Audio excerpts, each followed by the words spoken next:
sim, Salabim, bim, bim! Estamos de volta, meus fofinhos. E hoje a minha fofinha Dani, muito bem, muito bem, muito bem. Esse é o Três Horizontes, esse programa incrível, essa coisa maravilhosa que envolve a nossa audiência mundo afora. E hoje tá mais legal o negócio aqui, meninos. Tá mais legal, Sim. Porque saímos desse nosso mundo macho alfa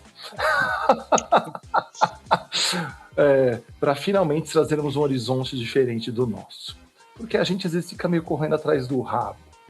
Sim. Eu sou Ale Moreno e tô aqui com o Caio. Aí, Caio, meu fofinho, diga aí. Tudo ótimo, né? Eu costumo dizer que faça chuva ou sol, frio ou calor, condições perfeitas para a gente ficar trocando figurinhas hoje com a presença ilustre da Dani, que vai ser, sem dúvida nenhuma, um contraponto às nossas loucuras, né? É ou não é, Fabrício? Figurinha de Copa do Mundo super dialoga, né? Então chega lá. Total, né? Com certeza. Esse programa deve sair perto da Copa do Mundo, que nem sei se é bom. Se isso é um doping, vai ter algum doping na Copa? Vai saber, né? Vamos saber hoje aqui. Vai lá, Oi, Fabrício. gente, Fabrício da Casa Móvel, tudo bem? Sejam bem-vindos a mais um episódio. Hoje a gente está muito feliz aqui, a gente está com a Daniela Bauab. Eu vou fazer uma pequena introdução da Dani. Então, a Daniela, ela é psicóloga, psicodramatista, mestre em gestão da competitividade pela FGV, autora do livro Doping Corporativo. Com mais de 25 anos de atuação em recursos humanos, a Daniela construiu uma trajetória em grandes empresas, especialmente em posições estratégicas ligadas à liderança, cultura, desenvolvimento humano. E hoje ela é fundadora da Ícones e se dedica a apoiar organizações na construção de ambientes de trabalho mais humanos, éticos e sustentáveis. Aqui no Três Horizontes, a Daniela conversa com a gente sobre os limites da alta performance, a medicalização no trabalho e os riscos de uma cultura que muitas vezes exige que as pessoas ultrapassem o próprio corpo para continuar entregando resultados. Daniela, seja muito bem-vinda ao Três Horizontes. Ai, muito obrigada, é um prazer estar aqui, viu? Tô adorando fazer parte desse trio incrível aqui. Espera até o final. Espera até o final do programa. Até o final, sim. Calma, Senão eu digo que se manteve. Talvez você se arrependa. É verdade. Olha, você pode desistir dessa frase. A gente pode cortar depois. Isso aí, no final, o negócio deu chabu. Vai, Fabrício. Dani, para começar, a gente quer te perguntar, né? Você que transita pela psicologia, pelo psicodrama, pela pesquisa acadêmica e pelo RH estratégico, quando você olha para o fenômeno do doping corporativo, o que você enxerga que talvez o mundo corporativo ainda esteja tentando não ver? Nossa, Fabrício, pergunta potente, né? E assim, pode até parecer um clichê, mas as pessoas, né? Acho que, infelizmente, é difícil dizer isso nessa altura do campeonato ainda, né? Mas talvez depois justifique mais porque que eu estou dando essa resposta ao longo da nossa conversa, mas eu ainda acho que são as pessoas, né? Por mais que a gente sabe que por meio de pessoas é que a gente tem resultados e por meio de pessoas é que a gente consegue as coisas, ainda eu acho que as pessoas mesmo não são vistas, não são ouvidas, e esse lado humano parece que tem que ficar fora da empresa, né? Acho que sempre se mistura muito que pessoas e resultados parece que são coisas diferentes, né? Ou um ou outro, e na verdade eu ainda acho que é esse ponto que não é visto, né? Como se, quando a gente fala de humano, de pessoas, de momentos, de altos e baixos que as pessoas vivem e que não dá para separar isso de trabalho, né? Eu ainda acho que isso é uma coisa que assusta e parece que para as empresas isso é soft demais e ninguém quer muito falar sobre isso ou ver isso, ou parece que é muita, enfim, frescura ainda, né? E não é, a gente sabe. Então, é isso. Parece uma robotização, né, Daniela, das pessoas, assim, né, que não é de hoje, assim, tenho a impressão de que existe esse lugar de transformar pessoas em meros números, né, e tratá-las como essas máquinas produtoras de resultados, sem essa consideração de que o resultado só vai acontecer se as pessoas estiverem bem, né? É mais ou menos isso? É isso, e eu acho que com tecnologia, com uma série de coisas que veio, que são super bem-vindas, parece que esses temas ainda patinam, né? Continuam patinando, mas é isso. É de achar que a gente tem que estar sempre bem, performando a todo tempo, né?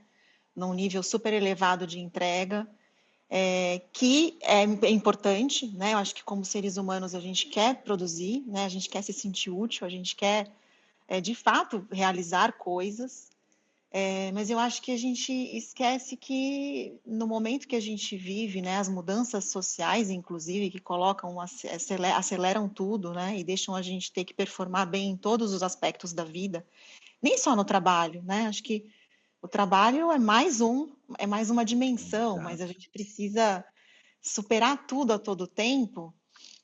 Coloca a gente nesse lugar, né? Quase que a gente querendo ser máquina.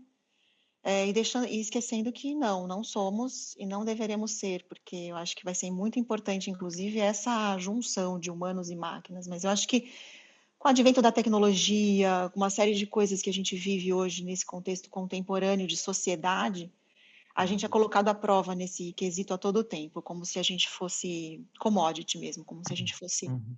um produto, né? E não somos, Não Ô, somos. nunca Dani, seremos. eu quero dar um passinho para trás para pensar no termo doping. Como nasceu essa ideia do termo doping corporativo? Como que surgiu essa ideia? Da onde Boa, nasce essa boa. história? Assim, foi um termo bem emprestado do esporte mesmo, né? Tal qual a gente vê lá o doping como um meio de você conseguir melhorar a tua performance, mas de um nível onde você mesmo sozinho já não consegue mais, né? Que o doping é isso, o doping vai no teu limite, da onde você consegue chegar, performar, chega um momento que não dá mais e você vai buscando artifícios para Uhum. conseguir potencializar essa performance. Então, como no doping que hoje já, assim, que não é novo, né? Doping já é um fenômeno super antigo aí na história, mas que já foi avaliado, já foi discutido, já foi até proibido, né? Já tem até regras no esporte que colocam esse artifício como algo indevido. Então eu, né, fui nesse lugar para tentar entender por que hoje em dia nós estamos fazendo a mesma coisa, né?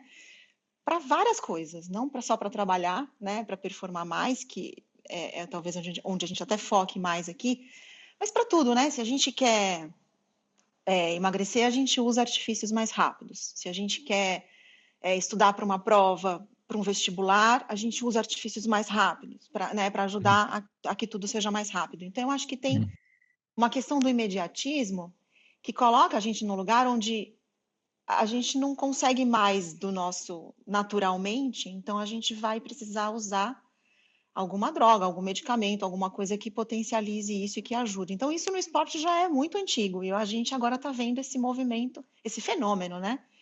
Então, movimento é um Uhum. fenômeno mesmo, né? Acontecendo em tudo que a gente quer ter mais rápido, tudo que a gente quer ter a sensação de que a gente conseguiu performar, que a gente atingiu um objetivo mais rápido, a gente tem praticamente usado aí esse mesmo conceito de doping para acelerar esse processo, né? E para se superar, inclusive, nem só acelerar, né? Não é nem só pela chegar mais rápido, mas é né, de chegar primeiro ou mais rápido, mas é também de superar, né? De ganhar, de Performar mesmo, assim, de ser.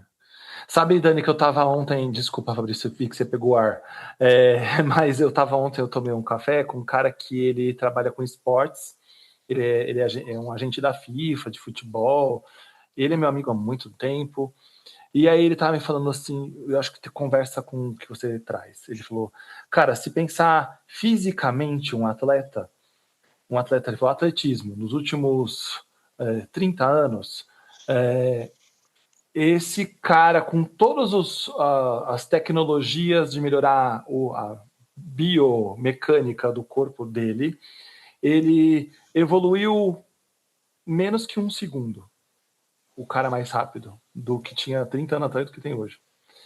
Ele falou, qual o grande fator que ele falou, tanto isso é no atletismo, mas ele falou no futebol, que é a praia dele, ele falou assim, a mesma coisa. Hoje vê o time da Croácia, do Marrocos ou do Brasil, é quase a mesma coisa. Os atletas não têm uma alta performance. Desse cara, o Pelé, né? E ele disse assim, o grande fator que vai diferenciar os atletas e que os clubes ainda ignoram, são os fatores mentais. Não. Como a gente olha para a questão mental desses atletas, como ele está preparado emocionalmente, mentalmente, para lidar com os desafios que o esporte apresenta para ele. E esse diferencial da corrida não é mais físico, porque é tudo igual. Vai ter que ser na cabeça. Né? E não é na cabeça de coach motivacional, a gente está falando isso de outra coisa, né? De uma profundidade maior aqui. Né? Mas quando eu penso no mental, e te ouvindo, assim, olha o risco que também corre aí, né? Então, mental, será que eu vou tomar um remedinho para dar uma, sabe? E vou ficando num lugar assim de medicar coisas que não precisaria, vou dopar sentimentos, dopar um monte de coisa para poder performar mais, né? Mas de um modo geral, eu acho que a gente anda vendo isso na sociedade como um todo, né? Acho que o livro da Dani toca enfim, não a ponta do iceberg, porque a gente sabe que isso é muito mais profundo, mas quando eu recebi a notícia de que você ia participar aqui com a gente, confesso que eu não li o livro todo, mas achei super interessante porque eu me lembrei da minha filha na época de provas, há 4 anos atrás, na faculdade, chegando em casa e contando, pai, tá todo mundo tomando Vinvans, tá todo mundo tomando Itar, porque, obviamente, a pressão, num contexto estudantil, é claro, todos nós fomos estudantes, claro que existe pressão, mas nunca passou pela cabeça você usar esse tipo de artifício. E aí, como você disse, quero emagrecer, eu vou usar enfim, aqui tomo até cuidado, sem juízo nenhum de valor, mas o que eu vejo de situações onde que a caneta é o atalho, né? Porque, caramba, mas não, é o caminho mais fácil, né? Ah, não, eu vou exagerar aqui, mas depois, já tenho a caneta preparada. Como assim, né? É de uma trivialidade, é de uma banalidade tão, tão gigantesca que a gente percebe que é quase como se a sociedade como um todo, tivesse meio doente. Você não acha, Dani? É legal você até falar, ó, com todo o respeito e com todo o cuidado ao medicamento, né? A gente não faz juízo de valor nesse sentido, porque eu concordo que medicina é ótimo, né? Assim, acho que medicamento é fundamental, a saúde é fundamental, então tem muitos casos em que os medicamentos são muito bem-vindos. Mas é o ponto que vocês estão tocando, né? Até que ponto é necessário isso como um recurso? Normalmente são pessoas que não precisariam fazer uso desses medicamentos, que poderia ser de outra forma, né? Mas que acaba usando porque tem um hype, né? Também tem uma coisa que é em massa que acontece, que fica banalizado também, né? Esse uso todo mundo acaba fazendo. Às vezes até vai porque o colega está indo e conta os resultados rápidos e isso te incentiva. Mas é entender isso, né? Por que de repente o remédio, para quem está estudando, a gente até que usava nossas Coca-Colas ali, É né? verdade, Guaraná, pó de batata, café, exatamente. E umas receitas caseiras, né? De uma certa forma, a gente também tinha nossos Bem meios ali, lembrada, né? bem lembrada. Mas que em nenhum momento passava pela cabeça, né, que seria algo, medicamentos que são prescritos, inclusive, então também entra num outro tema, até ético, né? Normalmente são medicamentos prescritos, são medicamentos que podem ter lá no teu longo prazo efeitos colaterais complexos, então até que ponto usar isso sem a necessidade né? E aí eu diferencio isso, o doping, dessa necessidade de uso por saúde, porque também tem as pessoas que usam porque de fato precisam. Então questiono isso, né? E aí o Ale traz um ponto legal também, né, Ale, assim, de, puxa, antes era físico só, agora tem toda uma preocupação de como que você está mentalmente para um desafio. Até porque isso garante sustentabilidade, né? Você pode performar de curto prazo, mas como é que é médio e longo se a gente também não olhar essa saúde, essa saúde integral, né?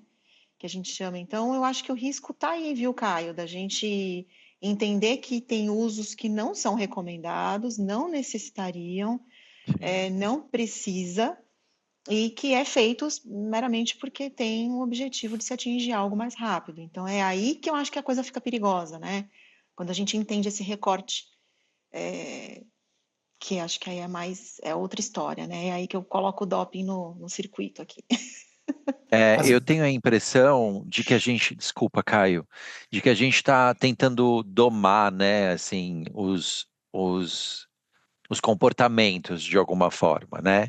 Então, e que isso tem começado cada vez mais cedo. Então, quando a gente olha para as crianças na escola, a gente vê aquela criança que é distraída ser rapidamente diagnosticada com um TDAH e aí enfiam Ritalina na criança. Ou então, uma criança que está mais irritada por N motivos, ela é diagnosticada como autista e aí vão lá com a risperidona. Então, assim, de alguma forma, a criança ela não está podendo ser criança, né? Se ela é muito agitada, hiperativa, ou se ela é mais irritada, mais manhosa, tudo é motivo para a gente diagnosticar essa criança, né? Patologizá-la e medicá-la. Então, a impressão que eu tenho é que é uma era da medicalização que a gente está vivendo e que ela está se estendendo para todos os âmbitos, né? E é preocupante quando começa a chegar, inclusive nas crianças, e agora entrando no mundo corporativo, né? Nesse lugar de que todo mundo precisa performar absurdamente, né? E aí, nesse sentido. Eu queria entender com você, assim, nessas escutas que você teve, né, por conta do seu livro, assim, na sua pesquisa, o que mais apareceu para você, assim? São pessoas tentando performar mais ou elas estão simplesmente tentando aguentar o ritmo que está sendo imposto aí pelo capitalismo, pelo sistema que a gente vive? É um ótimo ponto mesmo, Fabrício, esse, porque nas conversas, essa necessidade de conseguir fazer mais, trabalhar mais, bater as metas que são normalmente metas muito mais, às vezes até inatingíveis, Uhum. né? Coisas meio utópicas, mas que estão ali e que as pessoas se sentem cada vez menos aptas para fazer, talvez por alguma questão já, né, de estar saturado da pressão. Então, eu acho que tem um pouco dos dois, né? Uma combinação, isso. São pessoas que normalmente estão já em algum nível de estresse, em algum quadro diferente, talvez, da vida, em algum momento diferente da vida, pensando nesse sentido emocionalmente, né? Mas que estão sentindo a dureza aí do tranco das cobranças mesmo, de ter que fazer, de dar resultado, de ter que gerar lucro, né? E que, por vezes, vão começar a usar para dar conta disso. Então, acho que tem a pressão, sim, do contexto externo, com coisas que são utópicas e que a gente sabe que não é factível, mas fica querendo alcançar. Mas tem também, sim, uma demanda individual, por vezes, de momento, de vida, né? De como que está naquele momento. Então, tem esses dois motivadores. Isso que você traz do TDAH, tem só uma ponta, porque eu acho importante, já que você trouxe isso, falar disso aqui também. Tem um capítulo do meu livro sobre isso, e fala exatamente assim, que em 10 anos, tem um estudo da Universidade Estadual do Rio, que em 10 anos eles perceberam que aumentou 775% em 10 anos o uso de medicamentos para foco e concentração. Uhum. Aí fica essa pergunta, né? Então, assim, aí fica essa pergunta que você fez, que é maravilhosa, né? Isso é real? Realmente acontece? As pessoas estão com mais diagnósticos de TDAH? A gente fala mais disso, então, talvez por falar mais disso, as pessoas buscam mais diagnósticos e aí descobrem que tem. Esse é um ponto. Outro ponto, é uma forma de mascarar, né, assim, as coisas que a gente está vivendo, então aí tudo é isso, porque talvez ter um diagnóstico também é mais fácil, né, de encarar algumas coisas, pode ser. Pode ser uma leniência médica também, né, de que às vezes, porque um diagnóstico de TDAH, ele não é tão simples. Às vezes vem uma dúvida também, será que é mais fácil dizer que né? Quando a Uhum. gente olha a lista lá dos sintomas de TDAH, é impressionante. Parece que a gente está. Eu tenho, então, eu tenho. Exato, Eu tenho aqui, exato. nossa, eu dou quase que a gente gabarita ali, porque as coisas são assim. Então, será que é assim porque a gente está vivendo um momento assim, ou porque de fato a gente tem, né? As pessoas estão sendo diagnosticadas com TDAH? Porque é um aumento que faz a gente refletir, né? É um aumento grande, muito grande. Uhum. E se o médico estiver fazendo esse check que você leu na internet, que corre esse risco que você falou, dessa postura médica, Exato. e aí a gente está lascado, todo mundo vai ser diagnosticado, né? Então esse aumento ainda está baixo, perto do que vem pela frente. Tipo, Sim. a humanidade, pronto, vamos medicar todo mundo, põe na água da Sabesp Isso, Então. remédio e vamos que vamos, talvez seja mais fácil resolver o problema.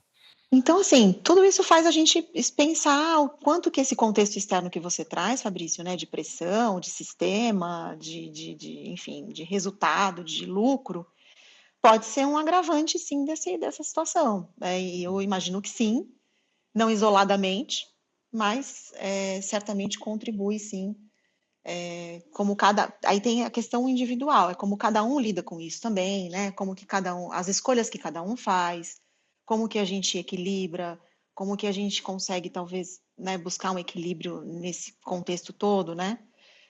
Mas para se pensar, né? Como é que a gente está vivendo aí, o quanto que é uma forma de driblar essas nossas dores emocionais, que não são poucas, né? E às vezes a gente está tentando driblar e às vezes a gente está tentando silenciar, né? Uma coisa que a gente precisava estar olhando para ela também, né, Dani? Sim, sim, verdade. Que dá trabalho fazer terapia. Vocês dois são psicólogos, eu e o Caio somos intrusos dessa conversa. E aí o processo de autoconhecimento terapêutico é doloroso.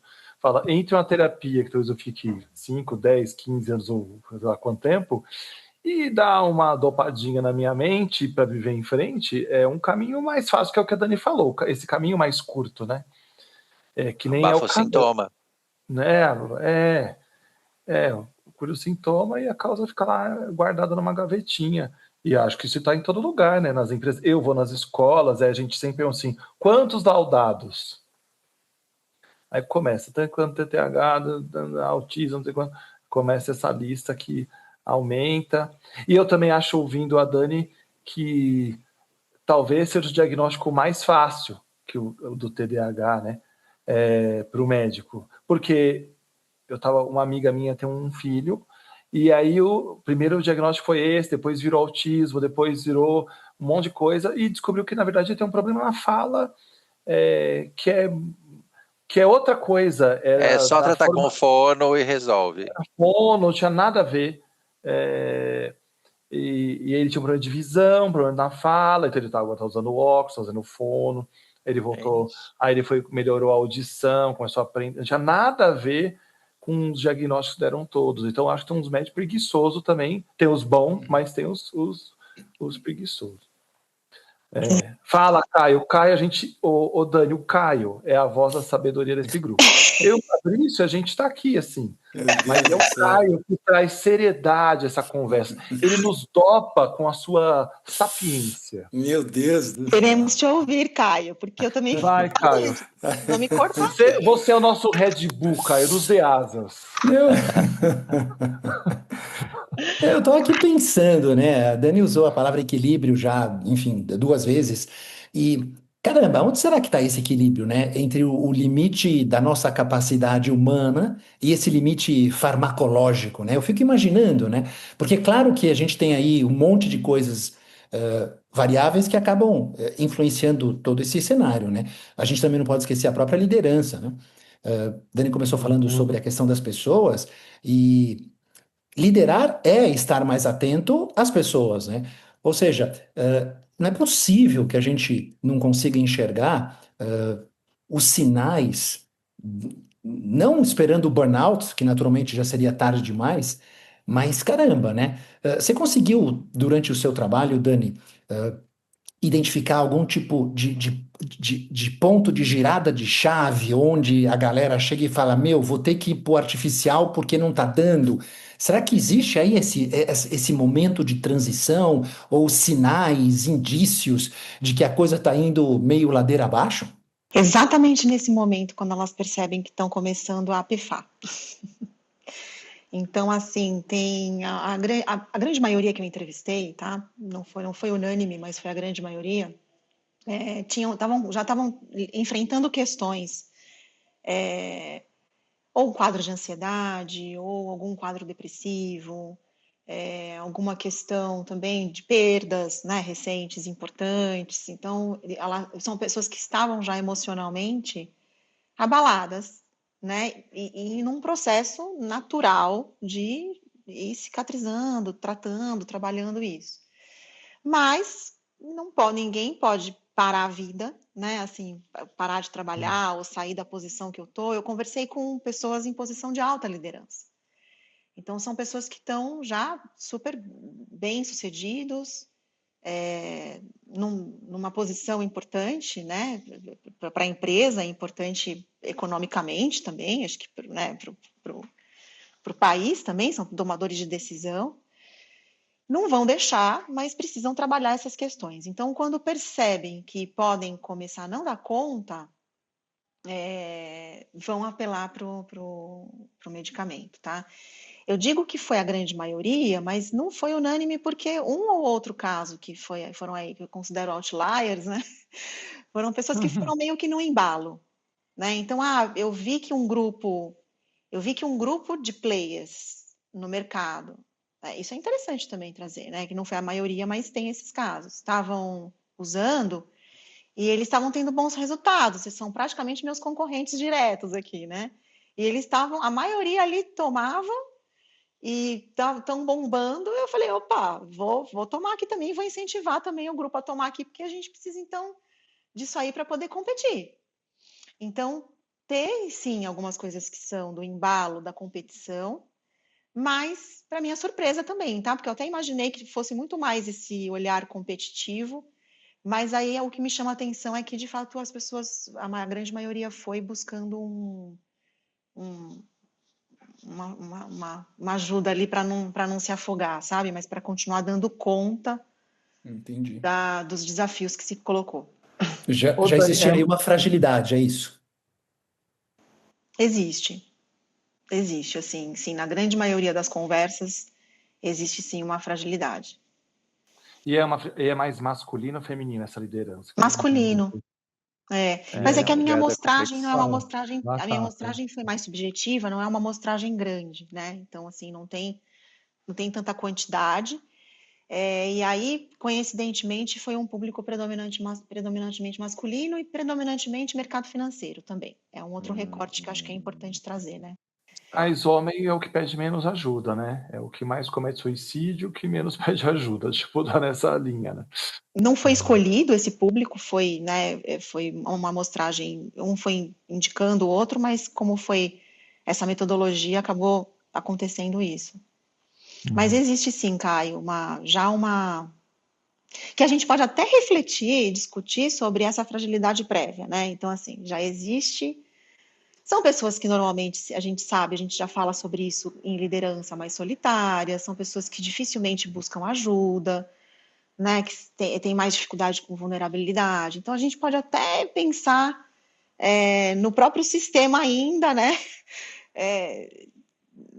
Enfim, ou até em coisas estruturais que a gente tem, né, da dificuldade de pedir ajuda, isso pode estar mais também no público masculino, enfim, tem vários recortes aí que a gente pode pensar, mas vale a reflexão. Fala, Fabrício. Eu queria perguntar, assim, né, aproveitando que a gente começou a falar um pouco dos achados do seu livro, Daniela, quais são, assim, sem a gente dar um spoiler para as pessoas comprarem e lerem, mas tentar trazer para quem está escutando a gente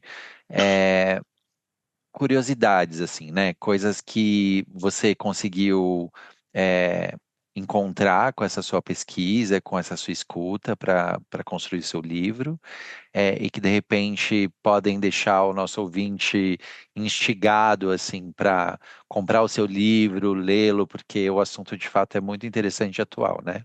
Sem dúvida. E tem várias coisas ali que foram insights legais, sabe? Tem uma questão que eu acho que é uma questão ética, né, que a gente pode falar também, que é a forma como as pessoas buscam esses medicamentos, porque como não é prescrito, isso está lá também, eu acho que é legal a gente olhar para isso e as empresas também analisarem isso, né?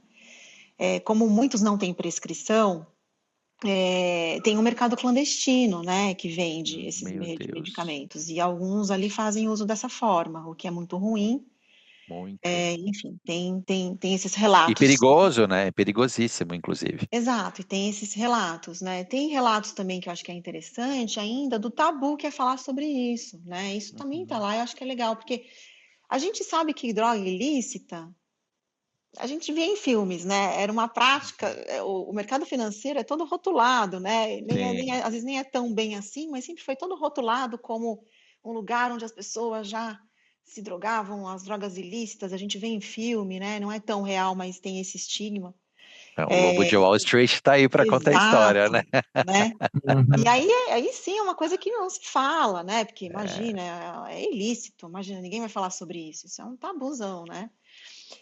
O lícito, a gente está falando agora de uma droga lícita, né? sim. Que na verdade Prescrita em te coloca, teoria, né? que poderia até ser uma coisa tranquila, né? Porque olha, eu não estou fazendo nada de errado, né? Eu sou Uhum, independente, tenho autonomia sobre as minhas escolhas, então se eu quiser me medicar, não tem nada hoje como no esporte que me proíba de fazer isso, né? Então, sim, até sim. aí tudo bem, teoricamente eu posso fazer. Mas é um tabu, porque também ninguém quer dizer que está performando porque está tomando um remédio. As pessoas querem mostrar que isso É, acontece. brilhantes, né? Incríveis, Exato. geniais.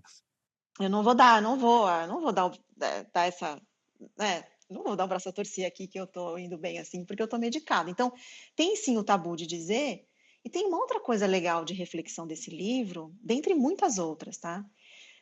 Mas que assim, um comportamento de alguém, vamos pensar em várias dependências, né? O alcoolismo, a droga ilícita, tudo isso te coloca, vai te deter, vai assim, vai deixando você uma pessoa fisicamente, comportamentalmente inadequada, né?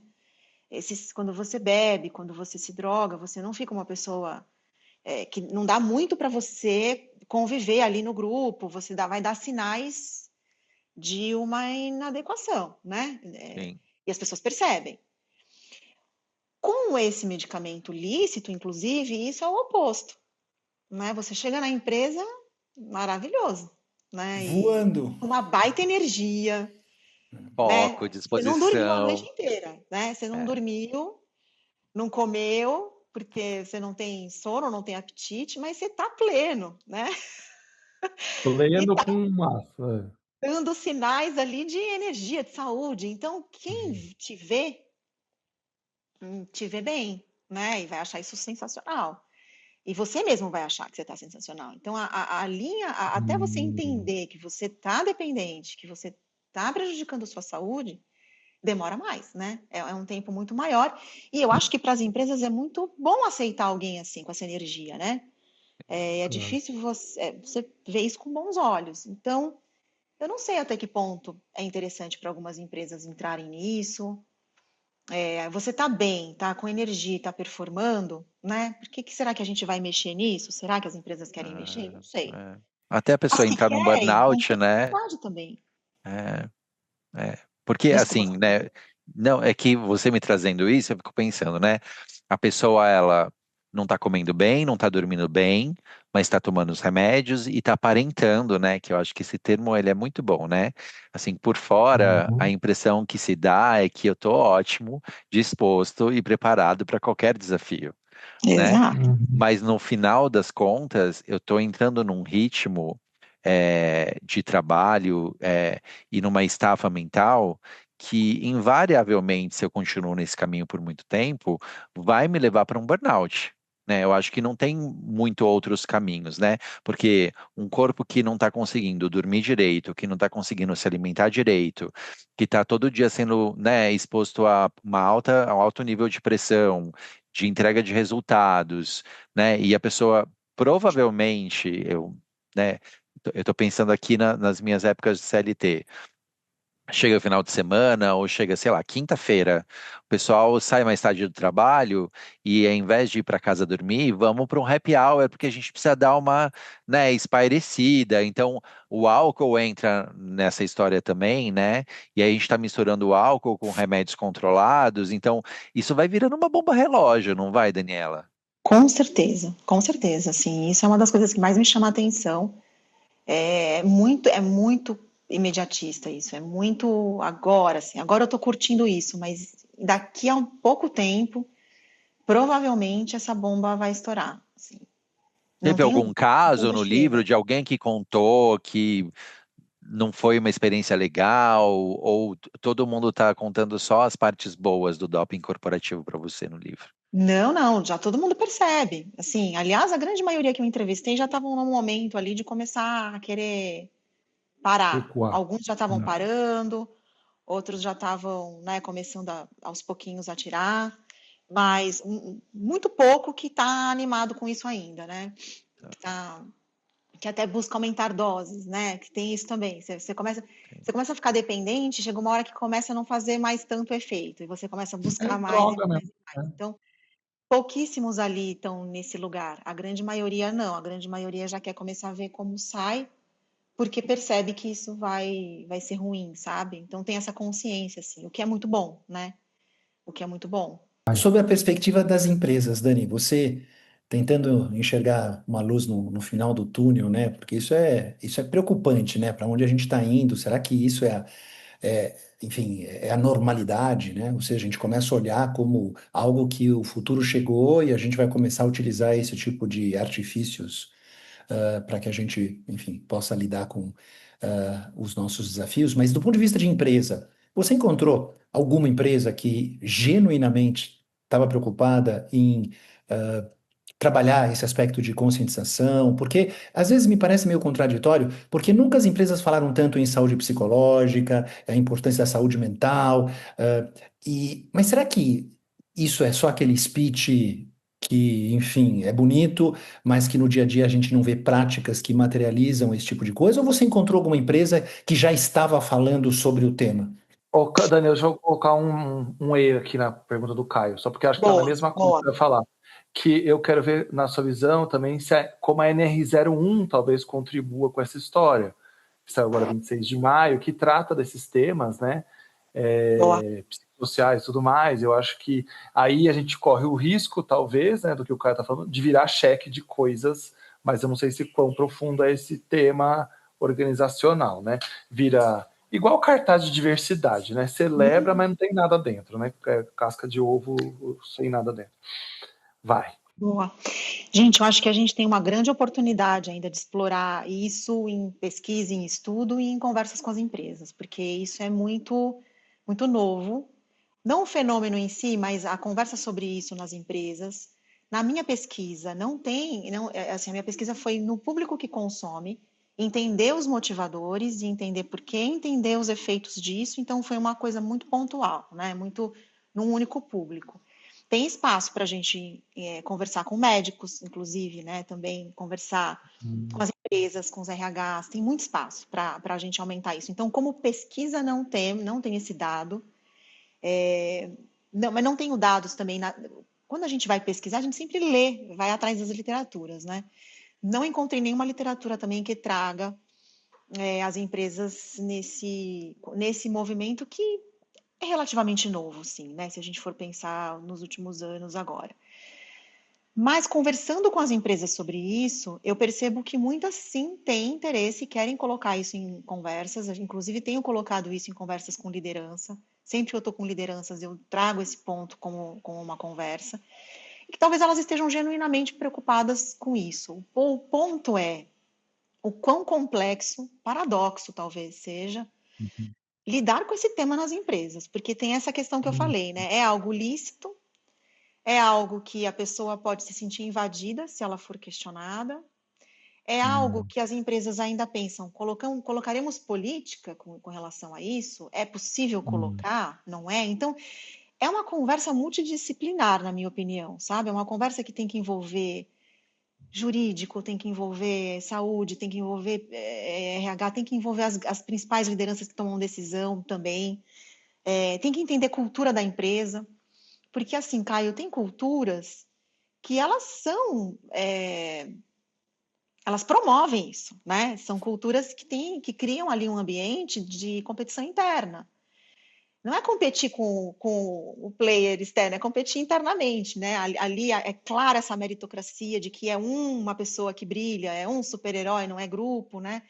Então, assim, em cultura onde isso é muito forte, eu não imagino ter muito espaço, sendo bem sincera. A gente pode até discutir aqui, a gente pode confabular mais um pouco sobre isso, mas acho pouco provável que tenha apetite ou espaço para falar sobre isso, porque isso vai ser valorizado, legal, tudo bem, tem gente aqui entregando, dane-se. longo prazo, vamos pensar no agora, né? Tá aumentando os Então, assim, resultados, né? eu nem quero Chegamos ser na muito meta. crítica com essas empresas não, tá, gente? Mas estou falando assim, é um posicionamento.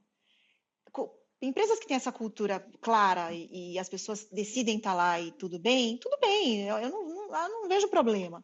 Mas acho que vai ser mais difícil ter alguma atuação nessas culturas. Eu acho que tem culturas que já perceberam que querem sim ter a pessoa no centro, querem entender as pessoas como alguém que vai garantir a sustentabilidade da empresa, que vai entender que afastamento, que burnout é prejuízo, né?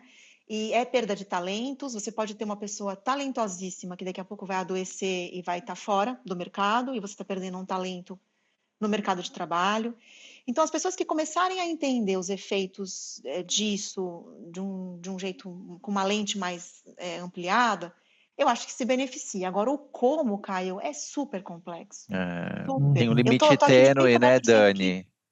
é Porque, complexo, porque, porque tem esse lugar do. Como é que eu falo desse tema sem demonizar quem usa medicação de forma legítima, né?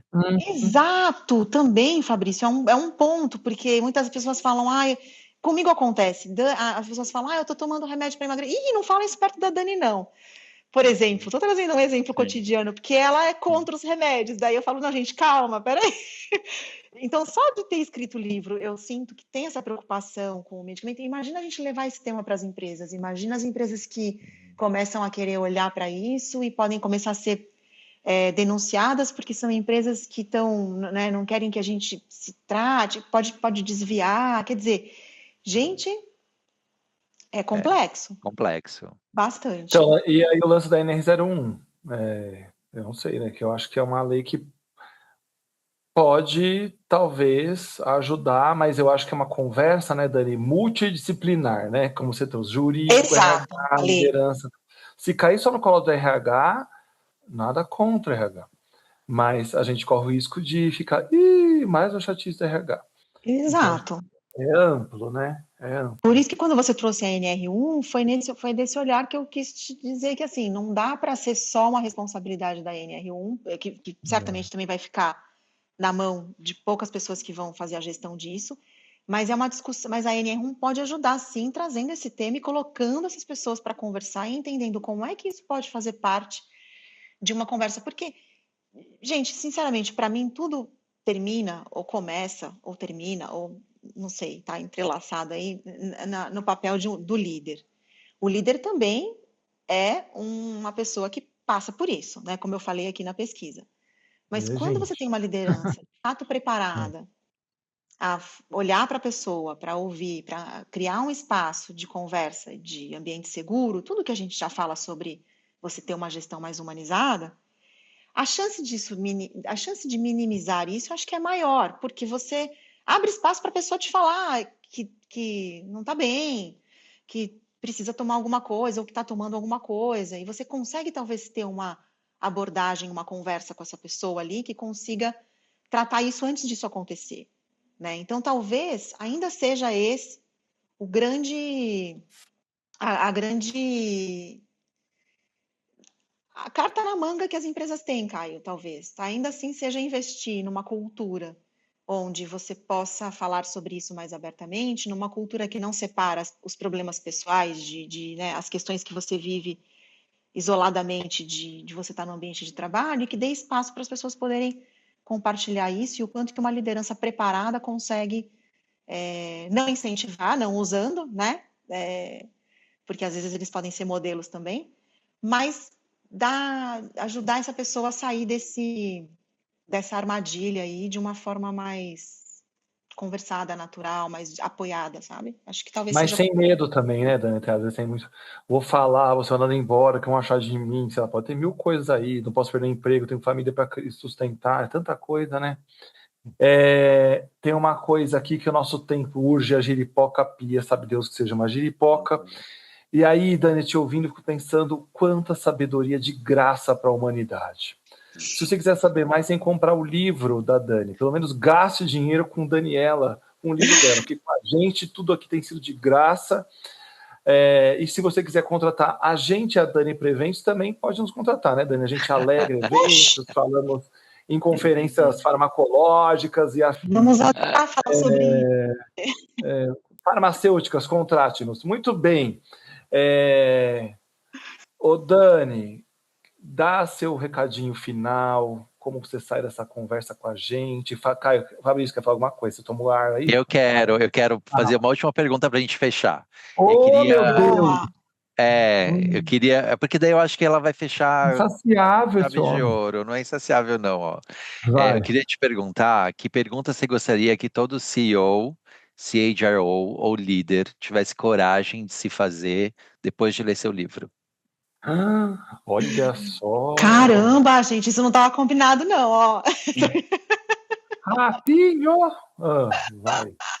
Isso não estava combinado, não. Que pergunta! Uau! Você viu? Aqui, gente, eu acho que o certo não era nem responder e falar assim, quer saber, contrate-nos que eu respondo. Não posso deixar essa bola quicando, não. Vai. Fabrício foi impecável, né? Eu amo esse homem. Olha, pensando que é um CEO, Fabrício, a pergunta que eu faria depois de ler meu livro como CEO é: eu estou realmente liderando essa empresa? Eu estou realmente influenciando cultura dentro da minha empresa? Eu nem iria aqui para os pormenores sobre o caso em si, mas né, eu realmente dou o tom de cultura, né? Sei claramente que cultura eu quero para minha empresa e estou dando esse tom conectado com esse futuro do trabalho, né? Acho que essa seria a minha pergunta. Assim. Seria a minha pergunta, mas seria uma pergunta que eu recomendo que os senhores façam também. Muito bom, Dani, muito obrigado. Eu estou caminhando para o futuro sustentável. Olha, essa história de futuro, Dani, a hora que eu vi o título do livro, eu imediatamente me lembrei daquele filme do Bradley Cooper, Sem Limites, onde ele toma a pílula, né? Então, de uma certa forma, é meio preocupante, né? Porque como se não bastasse todo o lance da AI, né, meio que nos assombrando, a gente não sabe para onde tudo isso vai, e agora essa questão justamente dos artifícios farmacológicos que, de uma certa forma, começam a ser normalizados, meu Deus do céu! Para onde a gente vai, né? E talvez essa fosse a minha última pergunta também, aproveitando o gancho. E claro, né, já aproveitando todo o seu background, enfim, psicóloga, enfim, terapeuta, e aí? A gente tem salvação como humanidade? Tem salvação, maravilhoso. Pergunta fácil para você. Eu acho que a gente tem, né? Porque para cada momento de vida, eu acho que a gente sempre foi sendo colocado à prova em vários contextos, né, de evolução aí, e a gente tem superado. Eu acho que sim. Eu acredito, sou otimista. Que bom, que bom, que bom. Os nossos ouvintes agradecem. Bom, fale por você.